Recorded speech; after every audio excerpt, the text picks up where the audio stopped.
Academy episode 24. Right? You don't trust me to do the job. And I said, no, I do trust you. The problem is you're human and you make mistakes, right? And then the other thing was my service writers. We don't have time. Well, I'll tell you this, you're going to make time because every service writer, you sit at the front desk, and Joe and I know, Frank, both, we've all had this experience. You're sitting at the front desk, that customer walks out, get in their car, and then they walk back in. They're not walking in to say thanks. Thank you. Right? They're walking in because you have a problem.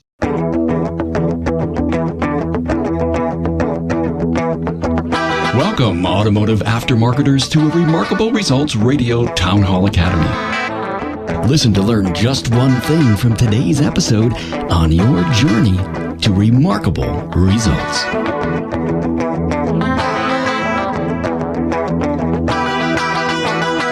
Welcome, aftermarketers, to the audio podcast of the Town Hall Academy video on quality control, why it matters for retention and reputation. Carm Capriato here. The Academy episode is sponsored by Jasper Engines and Transmissions. Here's another reason to choose Jasper. It's their commitment to continuous improvement. Their investment in research and development, product updates, and remanufacturing processes means Jasper provides the perfect product. Find the talking points for this Academy episode at remarkableresults.biz/A024. There you'll find bios on my guests with options to listen to the audio podcast or watch the video. Hey, I'm glad you're excited about having the Academy lessons in podcast form. There's so much great content here in this digital audio broadcast. Not all of us have the time to watch a video screen because we're on the move. So you can enjoy the wisdom put forth from your industry colleagues right here on the Academy podcasts. These lessons originate live on Facebook every Friday at 12 noon Eastern and on my webinar platform. Just go to remarkableresults.biz/townhall for all the links. By the way, thanks for listening. Wherever you listen, I'd appreciate you subscribing to the app. We're on Apple Podcasts, Google Play Music, iHeartRadio, Stitcher, and Spreaker, and others. Please subscribe.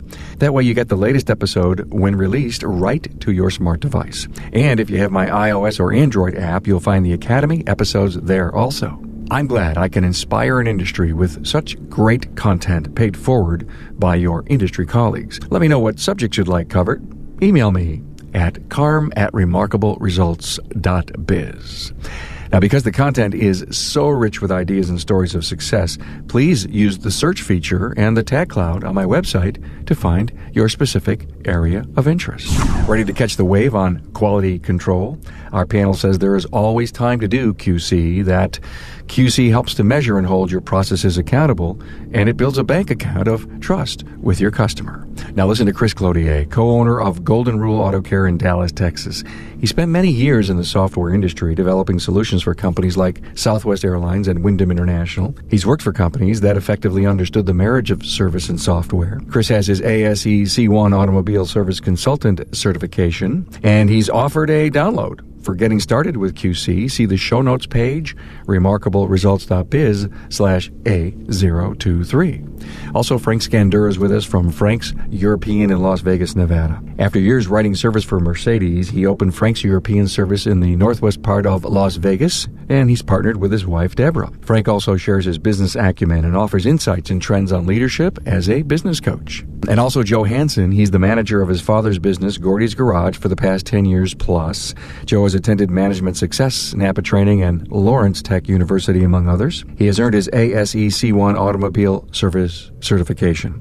You can see in-depth bios and additional information on the show notes page, remarkableresults.biz/A023. Now enjoy this motivating and spirited Town Hall Academy on quality control, why it matters for retention and reputation. Welcome, everyone, to another Town Hall Academy live. It's Friday at 12 noon. We do it every Friday, and we're on Facebook Live. And we're here to talk about quality controls, why it matters to reputation and retention of our customers. We're going to attempt to define what QC is, why it's important, how it improves your business, and that quality control is not just about a test drive, and how it sets quality standards in your business, and so much more. So, Chris, the first question goes to you. Give me a good definition of quality control. Here's one thing I know about shops. We all fix cars. We all fix it differently, right? We all have different processes in how we get around to fixing those cars. What is quality control? To my shop, It's making sure that we look at that car after it's been touched by us, right? And we have a checklist that we go through. We have several different things that in our process to make sure to guarantee that car came out better than it came in, right? And even if we didn't touch the car, we want to still make sure that we didn't do something to affect in a negative way, right? That car is once again going out in a negative way versus a positive way. So quality control for me, right, is just that. Making sure that the end product, not the write-up, not the servicing, but when the car is complete, making sure that it's absolutely 100% complete and it's going to get back to a customer in better condition than when it came into your shop. Really, Frank, we're trying to exceed customer expectations, right? Yes. And we have a sign, a couple of them in our shop. It's 4 bullet points. You didn't fix it as number 1. You fixed it, but you didn't fix it right as number 2. You fixed it right, but that's all you did. And then number 4 is you fixed it beyond the customer's expectations, right? So, and this is in the shop and in different various areas, so the techs can glance at it from time to time and be reminded. And while quality is that very, very last step, we always think of that quality control. We actually start at write-up.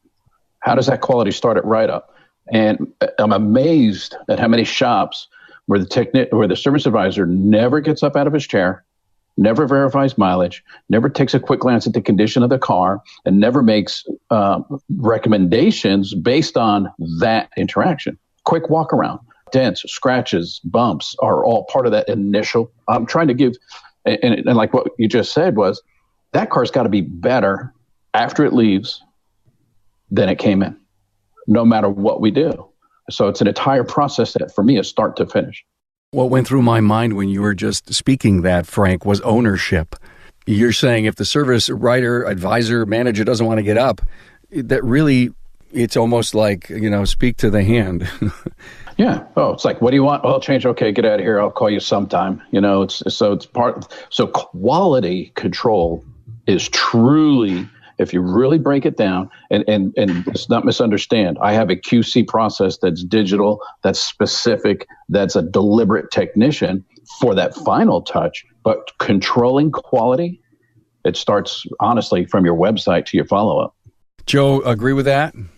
I do. Actually, I was going to just piggyback on that. I was thinking about the topic, and quality control does start. It's not just about the car. Matter of fact, it's all the things that happen prior to that car pulling in the bay that make the quality control happen, that make it quality, right? Like Frank said, from the phone call to the website. I mean, even on the phone, if we ask the correct questions, we can get the correct information, which in the end affects diagnosis, which affects us fixing it right the first time and the quality. So just like Frank said, it's bigger. It's more than just fixing the car. It's a whole process.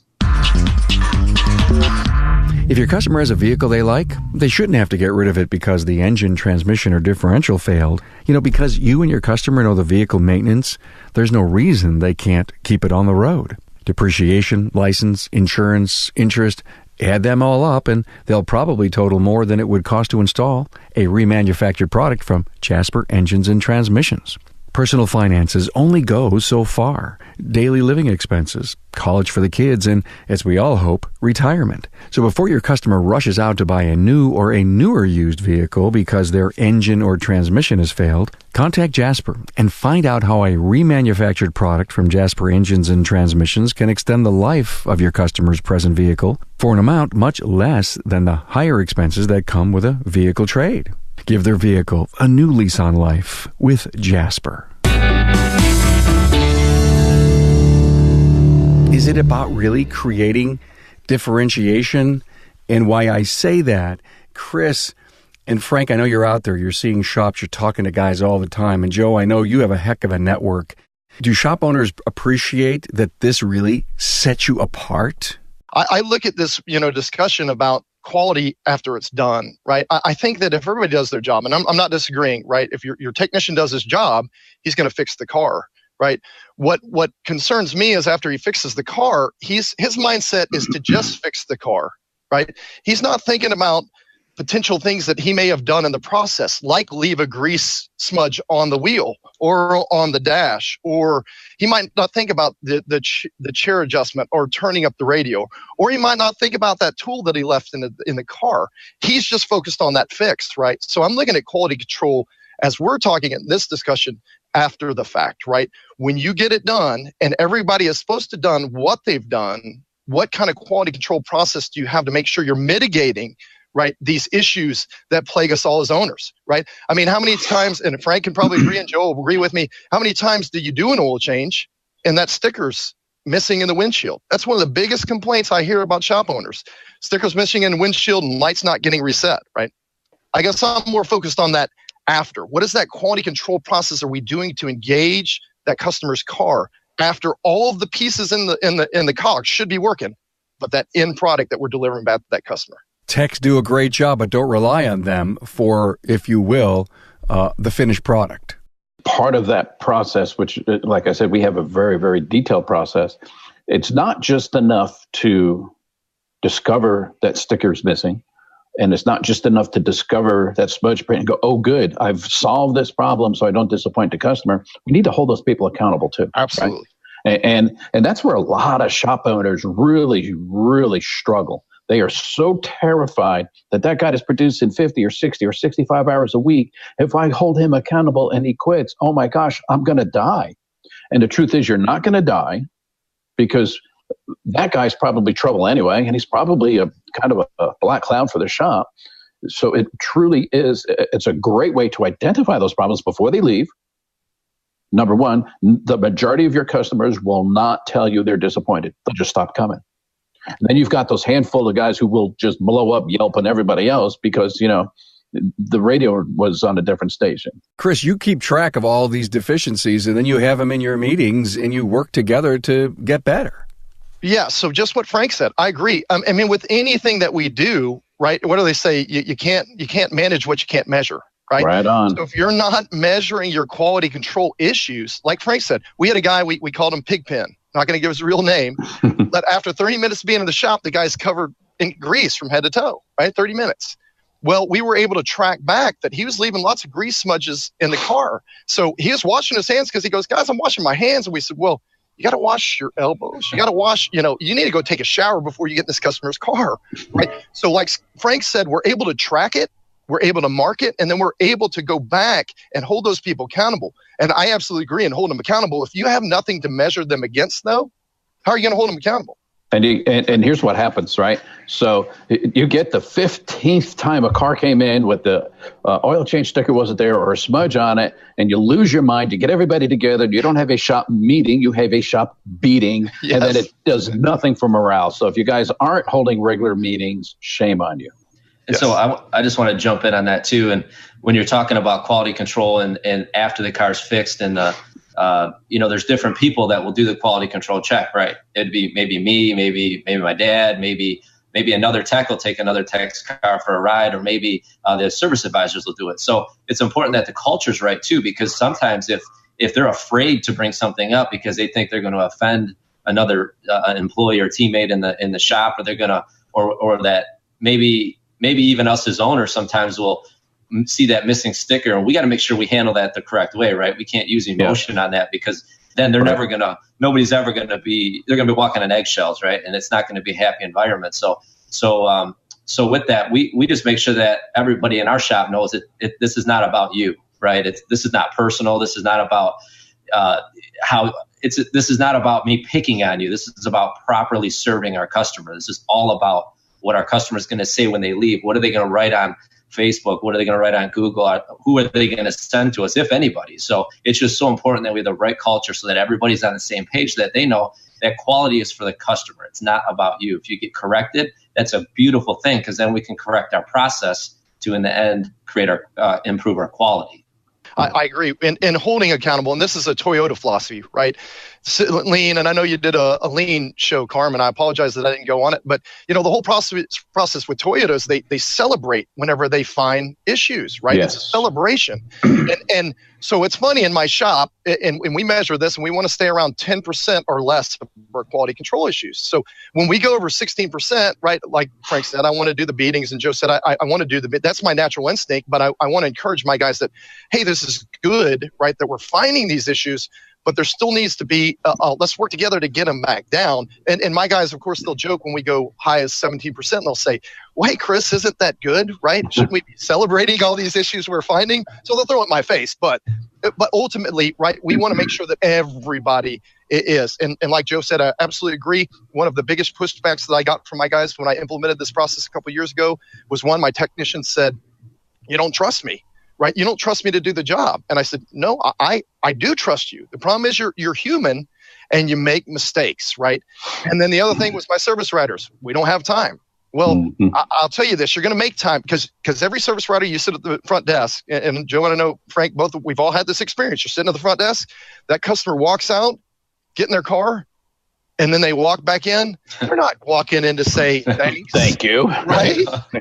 They're walking in because you have a problem. So having that service manager or service writer go out and look at that issue, right, and document that issue, right, and then celebrate them or talk about them in a meeting and make sure you're pointing out and finding out who's the culprits, right? And then, working as a team, right? This is for the customer. This is for your experience. I agree with what you guys are saying. Who does QC in the company?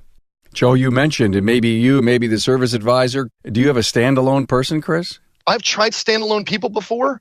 It tends to me, they don't look at the issues that they should look for. They tend to allow a lot of things to go by that they shouldn't allow to go by. Because once again, a service writer or a service manager, most service writer and service managers could be technicians. I mean, they have a pretty decent knowledge of what just happened on the repair end, and they know how to validate that repair. And they also, once again, know what it feels like to deal with the customer. The problem is the technician's twice removed, right? He's not really talking to the customer, so he's not really worried about that grease mark or that light not getting reset or him accidentally leaving a rag in the engine compartment. But that service writer absolutely is, because they're hearing about it, right? They're the face of that company. They're the reputation. So that's why I like my service writers and service managers to share in that duty. Right, because of the culpability that they have to deal with the customer. I made a mistake in that process. We used to have our porters test drive cars for that final technician. You drive the car, you make sure it's okay, and we drive cycle every car. For example, we do not leave a car out of our shop unless it's absolutely impossible to make sure all of the parameters are reset for the check engine light. Because how many of us know it's not uncommon, you fix the O2 sensor and all of a sudden the air injection code comes up because the O2 sensor has been bad for 2 years, right? So we drive cycle every car, and I had one of my service valets driving a car to reset the parameters, and I get a phone call, the car stalled, and we get it towed in, and it didn't stall. It broke a radiator hose. He didn't realize the car was overheating. He destroyed the engine. Frank bought the engine, and that's when I realized I have to have experience behind the wheel. We've hired a dedicated tech who has experience as a technician who does nothing but the QCs. And because he's the guy, and it's amazing how different it is. I felt the vibration. I felt the clunk. I think I hear a noise. Then he goes back and he looks at the original tech notes and he goes, oh, good, it was noted. Big difference. We had an academy on concierge service.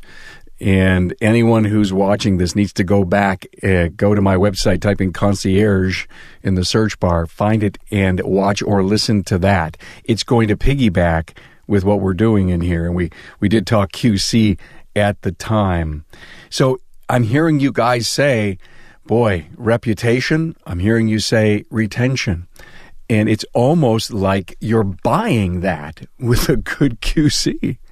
When you talk about reputation and loyalty, right? I sometimes, it's kind of like you almost build up a bank account of trust with your customer. So they've been there 10 times and you fixed it right, 10 times. And then there's that one time that something doesn't go right, whatever it might be. And then they come back in and they're not so unhappy with you because they know that I've been here many times and I've had it happen. I've been here so many times. This is the first time I've ever had a problem. Here's the keys. Let me know when it's ready. And they're great. There's no issue.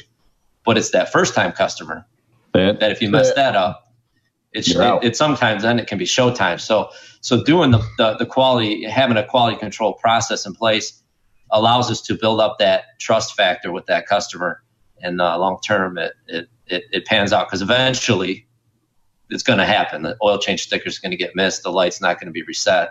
Something's not going to, a part fails that they think we made and put on the car and we didn't. So it's important that, we build that bank account of their trust with our quality. I would like to go a little deeper in how do you really create and define a good QC process? Is it as easy as sitting down with the team? Is it all logic-based? It doesn't seem hard. Chris, I watched your 3-minute video that you have up online, and it shows one of your guys going through a QC on an oil change. Just doesn't seem like it's a hard thing to do. So going back to your concierge service, love Jeremy, watched it right. I mean, good. And I think it was Bruce who went off on QC, and he made a great statement on QC. So yeah, it's not hard. We actually use it as a competitive advantage, right? So we tell our customers, right? It's on our website. We quality control your car. We're the only shop around who quality control your car. You want to walk out with us? We'll take you out there and we'll show you what we're checking. We have a checklist, right? That gets checked every time on every car. Like Frank said, we're a digital shop, so we have we go in that direction, right? So we can archive it. So once again, we can report on it. But definitely having that checklist, right? Determining what you're going to QC. Are you going to QC every car? And I'll tell you a good story about when we started this. We said, well, we're only going to QC cars that we touched, right? That we did work on. We're not going to worry about the ones that come in our bays that we don't do any work on, that don't spend any money. Well, sure enough, that bit us, because one of the cars go out with a technician, right? We didn't look at it, right? Because I'm like, we don't need to QC it. Sure enough, what happens? Because we didn't look at it, the technician, the actual hood was being kept down, tied down with a rope, right? We didn't go look at it because that customer wasn't going to spend any money on it. Technician did. Yeah, so guess what happened? We ended up buying a new hood, right? I mean, it cost us more money to not take that couple minutes to go out there. So now we go QC every car that comes in our bay, right? And then we also do drive time. Like Frank says, now, if we just did an oil change, we're not going to go drive it. We know it takes 5 to 7 minutes for us to go out and go walk around a car. If it's something that we just started up, we crank it up, we get the picture of the dash, we make sure we check all the things. If there's something that's important about drive, that we did anything drivability, then yes, our people are responsible for going out, taking that on a drive. We know that takes 12 to 15 minutes, right, to go take that quick drive, right? I can't tell you how many things that we've gotten in front of before the customer. I mean, once again, my shop runs about a 12% QC rate. It can go as high as 20, it goes as low as 6. That means 2 out of every 10 cars that come out of my bay, or 1 to 1.5 come out of my bay, there's something we're finding. Now, back when I first started this process, it was as high as 8 cars that were coming out. When I first showed my shop, when they said, we can't do this, and I QC'd for 2 days solid, 80% of my cars had issues, right? And I went back to my team and I said, is this the golden rule, right? This is our shop. Is this the golden rule? Is this what we live by? And they said, absolutely not. So, defining that, how many cars, what kind of cars you're going to QC, what type of checklist that you're going to do, having that monthly meeting, right, to discuss and hold these guys accountable for these issues that you're finding. And we take it a step further, and we do every single car also, even oil changes, and they may not get a long test drive, but it never fails. And this is something to think about. That guy brings that car in for an oil change and has a problem that he either forgot about or is afraid to tell you about, or he thinks that you're going to find it on the oil change because I'm afraid if I tell you too much up front, you're going to make me throw up in my mouth with this big bill. And the discovery is enormous. Our repair orders default automatically as soon as the ticket's written. The very first line is perform digital inspection, pictures included. The very next line is perform quality control inspection. Then what the car came in for follows that. So when the invoice is reviewed, right, because if you don't review the invoice, the customer says, I didn't know you're going to charge me to look at that. This is what we're going to do. This is what we're going to do. This is what we're going to do. And look, it's only $242.79. Your signature right here gets me started. And it sets the stage. And I'm a big proponent of setting customer expectations from the time the phone rings until they've left, right? Because if we don't set the expectations on our terms, we're going to have to live up to the expectations on their terms. And that's where we buy hoods. That's where we buy wheel repairs. That's where we buy oil leak repairs. I guess I've been involved in having a wheel come off my car. I've been involved with the oil change that was just done with the cap being off and my daughter's car. and I'm kind of in the business, It's so interesting. Obviously, there wasn't any QC going on at the place I was going to. And these all are so important, critically important. QC, can it be brought to other areas of the business, not just in the vehicle, the customer's car? Everybody watching and everybody in this process, in this interview right now, knows there are a lot of shops that do a good job fixing cars. That is not enough anymore. Okay? If we want to retain customers and we want customers for life, we need to set ourselves apart. We need to be different. We need to look different. We need to smell different, right? We can't have an environment where a customer walks in and their eyes start to water because the car is running and the doors are open and we're getting all these fumes in the waiting room. We can't be that place anymore. People are different. The expectations of the consumers based on the information they're finding online, good, bad, or otherwise, because we all know Mother Google would never lie. We need to set ourselves apart, and it starts with processes. And it's not just enough to have a process, right? Because I've had processes for years on paper. It's got to be digital so that we can measure. You can't fix what you can't measure. Chris, I'm sure you would jump in and agree 100%. Amen. And I agree. And not to go digital, because Carm, we promised we wouldn't, but having things digital certainly helps in the process of accountability, getting your numbers. I know that I was in my shop when I was having to go through paper, and it's just so much faster when you got your numbers right there. You can make those decisions much faster off that data that you're getting in real time. Just to be totally transparent with everyone and to explain why Chris just said we're not supposed to talk about digital, and I was prepared for this. Both Chris and Frank are very involved in some DVI software, and we just want to make this open and evolve. But yeah, to me, and that's I was sitting here on the sideline saying, well, DVI has got to really make this. It's almost like the evolution of the digital. There almost needs to be a DQI. And it's not about a specific product. It's about a specific process. I would challenge anybody to read a book called the Checklist Manifesto. Absolutely amazing, and it's based on a medical field and how they solved so many medical problems by having a checklist. And I had gallbladder surgery, and the very first thing I said before they put me under is, "Where's your checklist?" Because the Checklist Manifesto was on the wall in the operating room. Ask these questions, like 5 or 6 questions, and I said, "You're not putting me under until I see your checklist," because that's what prevents little things like, did you have the right amount of blood in case there's an emergency? Do you have this? Is this the right person? Is this the right procedure? What are their allergies? Asking all these questions. That's what we're talking about, right? So you've got to have a process where you have a way to check it. It's consistent and measurable. The industry's good at fixing cars. I mean, there are thousands and thousands and hundreds of thousands of shops out there. We all fix cars, right? But I think, like you said in the concierge, concierge episode that you had, and what Frank just said, right? Here's a way that you can show that your shop is not just like the other shop. You are checking that car. You have that checklist. You can, just like the shop supply thing that went around forever. This is why we charge for shop supplies, because here's all the things. Here's what we're doing to your car after it's fixed. Here's the checklist of things that we're going above and beyond to deliver this car better than it came in. And we might go, wipe down some prints that were left by the customer on there, right? Dog prints? Yeah. I mean, we might absolutely make it better, but we're going to make sure that at least we're making the things that we did much better. We're talking about keeping customers happy. So talk to us about the ROI piece, Chris. Yeah, I'm going to go and riff on Jasper real quick. And I read you went to Jasper. It is an amazing place. Now, they are a quality control company, right? They are a lean company, and they believe very strongly. I mean, from the steps that their guys take to the tools that they lay out. And that's one of the reasons I love Jasper, to continue on your plug there. But they're a fantastic, fantastic QC company. Fantastic. All right. So ROI. So I agree with what Joe was saying, that, you build that bank, right? Another thing is one of the other statistics I like to throw out there, right?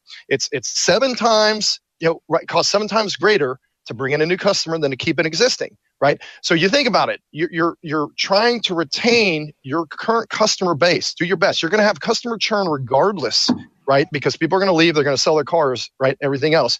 Think about quality control. When your guys object in your shop and they say, nope, not going to do it, They're not going to spend the extra time, but you're going to spend the money on the $19.99 oil change to get that customer in here.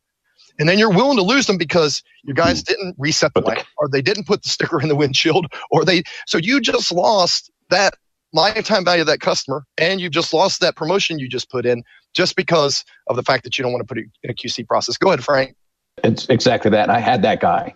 He was absolutely angry that not only did we find a problem, I brought it to his attention, and how am I supposed to make money and all of this? And you know what? It's then you can't work here. If you don't want us checking the cars and you don't want us bringing it to your attention where we came up short so that you learn from it, it's no problem. You're out. And those are tough decisions to make in today's environment of getting technicians. Joe, are you doing a digital vehicle inspection yet? Me? Oh, yeah. And you know what I keep hearing? I keep hearing from everybody, and I'll ask questions when I do an entrepreneur interview. What did it take to put through? Well, it was a little tough and it takes time. And Frank, I think you may have nailed it. This is how we do business. This is how it is. This is what makes us unique and different and strong and successful. And our future, this is where we're headed. Is implementing a QC or even a DVI one of the biggest issues inside of a shop owner for making the decision because he's afraid that it's going to take too much time or his people aren't going to adapt or accept? The shop owner who's afraid is afraid of everything. Not just inspections and not just QC. He's afraid of everything. He's afraid of talking to that guy that comes in with liquor on his breath. He's afraid of talking to that guy that throws wrenches across the room. He's afraid of that customer that comes in and says, how did this happen? So he's afraid of everything. He's got to learn to find that inner strength. He's got to educate himself, stop being that guy and start being the guy that's going to be the businessman and the leader of the company. Become the CEO. And if not, there's no future there, do you think? That's the guy who runs the shop that's running week to week on his sales, and he's got no future, and he's getting burned out, and he'd rather cut his own head off than face another day of the troubles in the life of a shop owner.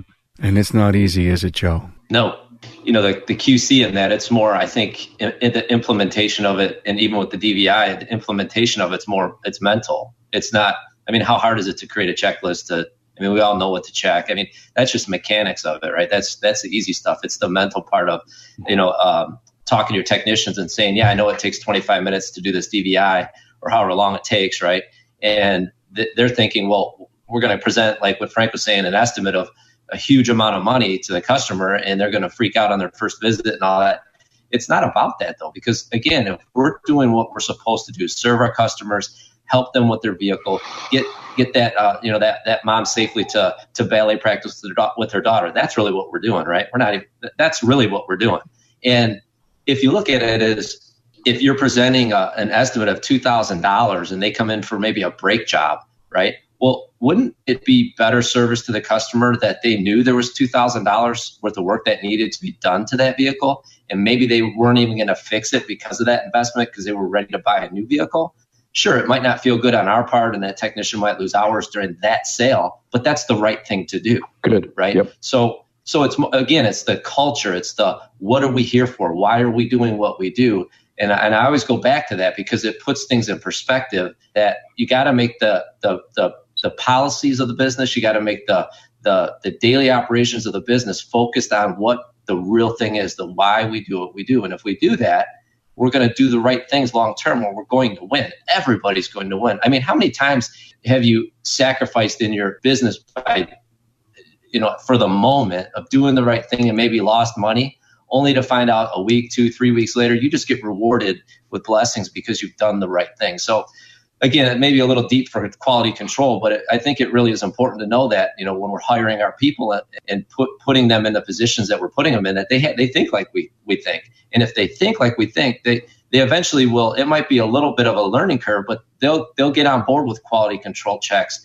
and they won't be offended and take it personally when we find something wrong. And the same thing with the DVI and doing the inspections and presenting, finding everything we find during the inspection and estimating everything that we find and presenting everything that we find, and not be afraid of the rejection from the customer, because again, it's to their benefit. Whether they realize it or not, it's to their benefit. We have to do our job right. What would we do with a doctor that knew something that was wrong and didn't tell us because he didn't want to feel bad about telling us? For real? Come on. I can't help but think that DVI and QC And I kind of want to bundle them together. I don't know why, but in my mind, they seem to be sisters and brothers here, because the DVI really helps you ensure the quality of work, the expectations of the work, what's really wrong with the vehicle. And then once you fix whatever, you got authorized, there is a process. This is a process. QC is a process. It seems like, to me, it's the new standard. And there seems to be a defining line that says shop owners can't do DVI and QC quick enough. Going back to what both of them said, I think one of the biggest issues that we really have is leadership, right? We get in control of these shops. We become owners of these shops, and we don't know what leadership means. We think leadership means command and control. We point, you do, right? We don't, right? Accountability, right? I love what Joe says. Hey, let's make sure. Name of my shop's called Golden Rule Auto Care, right? Our company vision is do unto others as you'd have them do unto you, right? It's easy, right? That everybody gets that. But holding people accountable to that, right, is different, right? And like Frank was saying, there's guys out there that are they're scared, right? They've never really led, they've never really managed, right? So I'll agree with you, Carm, that digital makes the process easier.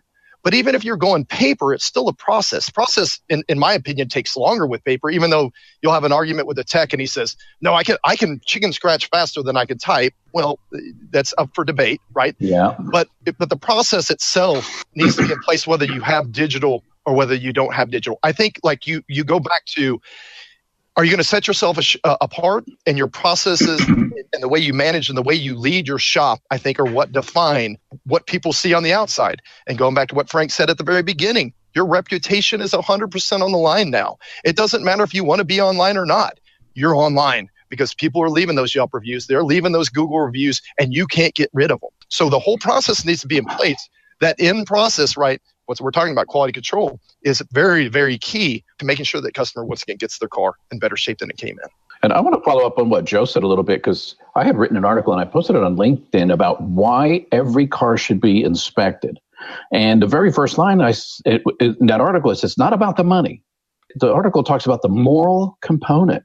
We have a moral obligation to treat our customers as we would our family. I had a situation in my life where my sister called up at 2:00 in the morning. My husband's beat me up. Can somebody come get me?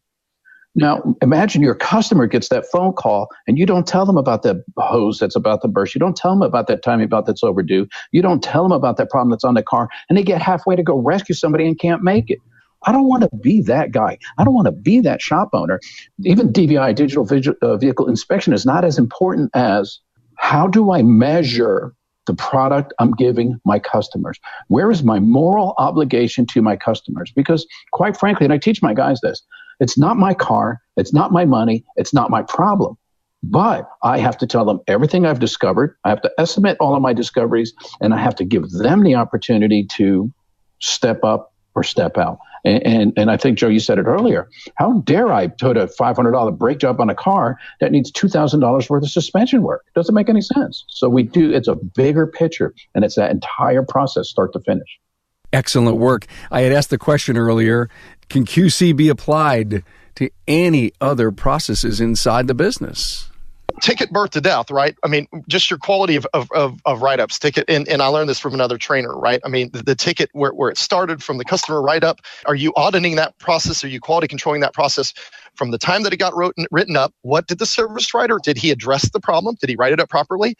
Then when it made it out to the base, did the guy not only address the problem of what needed to be fixed, did he write up the safety issues? Did he write up the maintenance issues? Is he always writing up the same things over and over again, right? Then when it came back in to the shop, did that stuff get sold? Did it get presented to the customer? And then what was sold? So just that process, birth to death of the ticket, I think is another process that you can audit. You can quality control this and make sure. And what do you find? You find that service writers might not be presenting all the information. And just like the guys mentioned, if you don't present that hey, Carm, you come in for a checkup and you're about to have a heart attack, but I'm not going to tell you that because all you came in was for whatever, to get your eyes checked or whatever. Bad analogy, but y'all know what I'm saying. So you can tell, is that person presenting all that information? Is the technician writing up the vehicle properly? Is he writing up all the things on the vehicle? And you have guys that have a tendency to write up the same things over and over again. So if you audit this birth to death of the ticket, I think that's another place you can use quality control, right, in that whole process ticket write-up. Yes, you can apply quality control to every single aspect, from how your website's built, to how you answer the phone, and to how the vehicle's delivered, to the is it vacuumed correctly. But one that I really like to pay attention to is the phone call, right? Listening to the phone calls that come in and quality checking those. And you learn so much.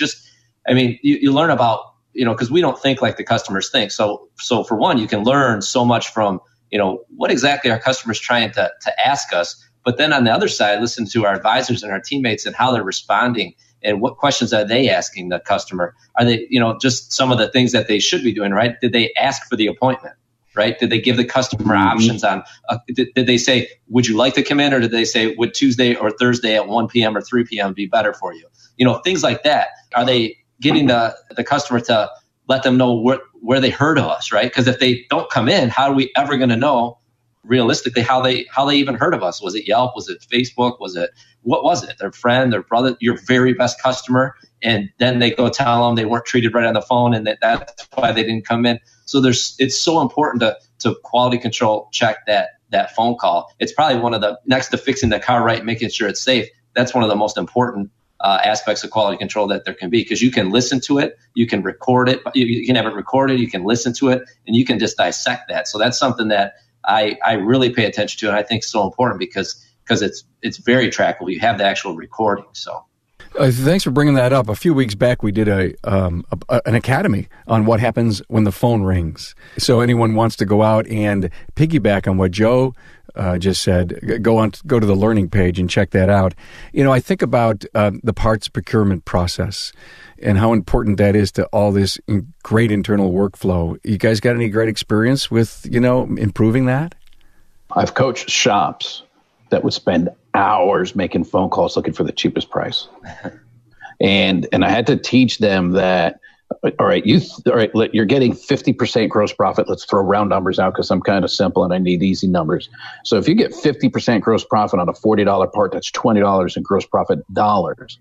But you found that part for, $15 or $10. Now you're getting $10 gross profit dollars. What did you save? You didn't save anything. Stop shopping on price. You will have customers who stop shopping you on price and start looking for quality. So that's a great segue into having a process in your parts procurement that is quality different. Every aspect can be drilled down to a process that has a quality result. And how do you measure it? And it shouldn't just be measured in percentages or dollars. It needs to be measured in, why do I have a 3-year warranty? Because I have all the confidence in the world in the quality of parts that I'm using on a car. And I think anybody else would probably agree. Who's in charge of QC in the company? That would be me. You too, Chris? I want my guys at the front counter to take ownership and I actually want everybody in the shop. But when it comes to accountability, yes, it's me and the manager of my shop that we talk about the results, right? So I get them daily, I get them weekly. If there's pattern failure that we're seeing that's causing us issue, we address that before the monthly meeting, right? Because it's very important not to wait a month when something's happening. You got to catch it while it's early. If you mold your guys and you make them understand what their responsibilities are early, you don't have to correct bad habits later, right? So then we go in the monthly meeting and then we do a generalized session of, look, do we need to improve this? Like, why is this happening? For instance, one of the issues that we came across was they weren't floor mats in the car. And we're finding out, well, why are there not floor mats? We want the quality control person to pull the floor mat, right? We don't want the customer to because there's no trash can for them to pull in. But we know that car is done. It's one of the things. Of course, we talked to one of our technicians and he says, I was pulling them because I was making it easier for you guys. Well, no, don't, right? I mean, we want that. I don't want grease on there, even though their floor mat might look like, greasy mess to you. That customer knows what that floor mat looks like coming in and out. Yeah. So don't pull it until we're ready to pull it, right? Don't do it, right? So I own it, but I want my manager to own it, and I want everybody in the shop. I mean, I know everybody needs to own it. I mean, that's kind of a silly statement. I'm going to hold them accountable. I'm going to hold my manager accountable. My manager's going to hold my people accountable, even to the technicians. Once again, my technicians were like, when we first started it, one of the things that happened, once they got past the trust issue, Then they started allowing, QC to cover all their sins, their multitude of sins. It's like, oh, we don't need to clean the cars anymore or wipe down our work, or we don't need to worry about this because somebody's going to come after me and do it. Well, no, we said, you've got to do your job. And your job is the first part of quality control. Go test drive it. Go make sure you've gotten the tools out of it. Make sure it's wiped down, right? Because we're still going to hold you accountable to when you don't do the job right. Now, we're going to find it. So everybody in the shop has to buy in. I love one of the comments in here is that's it. If you don't have something to measure, then you're not going to manage it. And if you don't have buy-in from your guys because you believe in it strongly, then it's not going to happen. And as owners and leaders, more importantly leaders, what we focus on too is what gets done, right? If we say, go do a QC process, you throw it at, Dave in your shop and say, make it happen, that's not going to happen. We know that. He's going to go back to his daily routine of what Dave's comfortable with, and he's not going to put that process in place for you. Every time I do one of these, I always say at the end, you guys knocked it out of the park. And it's because you volunteer for the subject because you're passionate about it. And I have to tell you, this was another excellent. I really do want any one of you to possibly have the last word. If there's anything you want to say to sum this thing up, because I know we covered a lot of area. But I think this was almost like a beautiful drill for anyone who is suffering from wanting to have better quality, wanting to improve their processes. The 50 minutes with this academy and a yellow pad hopefully would inspire many people that haven't made the leap or are struggling with reputation and retention to do it. So thank you all. Let me start here. Joe, I'll give you, anything you'd like to say to someone who needs to do more QC. So I think the main thing for quality control is we got to understand that it starts with you, with me, with whoever's in charge of that shop is who it starts with.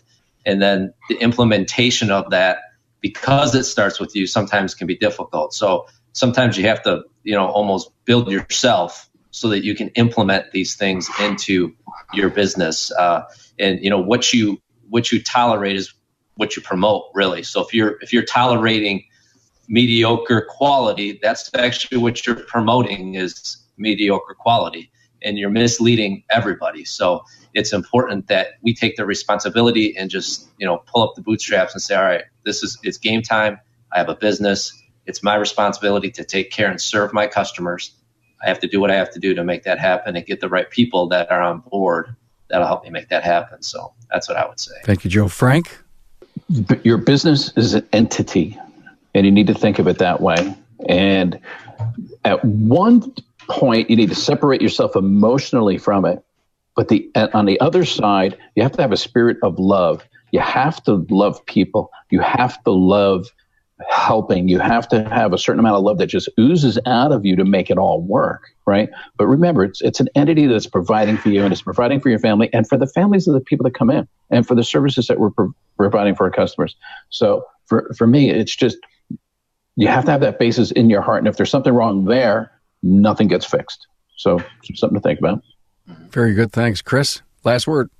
Last word. I'd say quality control. First, define your process. Sit down with your team. Get buy-in from your team, right? Make them understand that it's important, and let them determine some of the items you're going to quality control. Come up with a checklist, whether it's digital or whether it's paper. I have a paper one I can send you a car that can be downloaded, right? Then define what you're going to do. How many cars you're going to QC? What's your goals? What's your metrics? What are you going to measure, right? And then hold everybody accountable. When you define what list is going to be done, what cars are going to be QC'd, then if you're not doing monthly meetings, you're not doing daily meetings, then you better start. I think you should start, and you definitely start with monthly. I like daily meetings too, right? Hold those guys accountable and show them, right? This is positive, right? This is a good thing. ROI, once again, you have 400 cars. I mean, there's if you lose 10% of your customer base based off of bad quality control, that's $80,000 a year to $100,000 a year. I can't lose that money, right? There's dollars that are associated with those customers. So show your people that it makes a difference, and then show your customers that, hey, we're different because we have this process. Get on the mountain, tell the world. Tell the There world. you go. Chris Cloutier, Frank Skander, Joe Hansen, thank you so much. My pleasure. Thanks for having me. It was awesome. Thanks for being on board to listen and learn from the premier automotive aftermarket podcast. Until next time,